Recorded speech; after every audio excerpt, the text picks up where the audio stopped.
পুৰীৰ পিছত ত্ৰিপুৰাত ৰথযাত্ৰাত ভক্তৰ মৃত্যু ধৰ্মনগৰত হেঁচা ঠেলাত অসুস্থ হৈ প্ৰাণ গ'ল যুৱতী মৃত যুৱতীগৰাকী 19 বছৰীয়া তৃষা ভৌমিক ৰথযাত্ৰাৰ সময়ত হঠাৎ অসুস্থ হৈ পৰিছিল যুৱতীগৰাকী অসুস্থ যুৱতীগৰাকীক ভৰ্তি কৰোৱা হৈছিল সমীপৱৰ্তী হাস্পাতালত কিন্তু তেতিয়ালৈকে চিকিৎসকে ঘোষণা কৰিছিল যে যুৱতীগৰাকীৰ মৃত্যু হৈছে মন্দিরে গিয়েছি তো ওরা শুনেছি বলবো বলছে যে মাতাজি অসুস্থ কি ঘুরে ওই দোকানে একটা দোকানে হ্যাঁ বেলুদের সামনে মাথা ঘুরিয়ে পড়ে গেল ওরা কয়জন নিয়ে দোকানে নিয়ে বসেছে তারপর হসপিটালে এসে ওনাকে নিয়ে কয়জন ভক্তরা আমাদের ভক্তরা ওনাকে হাসপাতালে নিয়ে আসছেন এখানে যে মেডিকেলের ট্রিটমেন্ট ওরা ধরে নিয়ে এখানে গাড়ি করে নিয়ে আসছে আসার পরে ডাক্তারও টেস্ট করছে উনি দেহ রেখেছে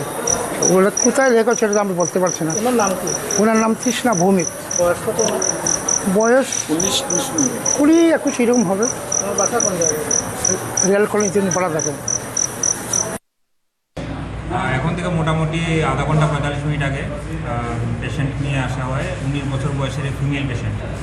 তো ওনার সাথে যারা ছিলেন উনি ইস্কনের ছিলেন ইস্কনের সাথে যারা ছিলেন সাথীরা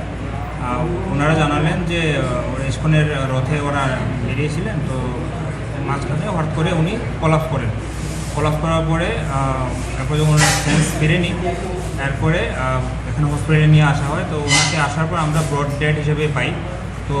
হঠাৎ করে ওনার কোনো ইনজুরি মার্কও নেই এবং সাথে যারা আছেন ওরা কোনো পাস হিস্ট্রিও দিতে পারেনি যে আগে কোনো রকমের কোনো শারীরিক কোনো অসুস্থতা ছিল কি না তো যেহেতু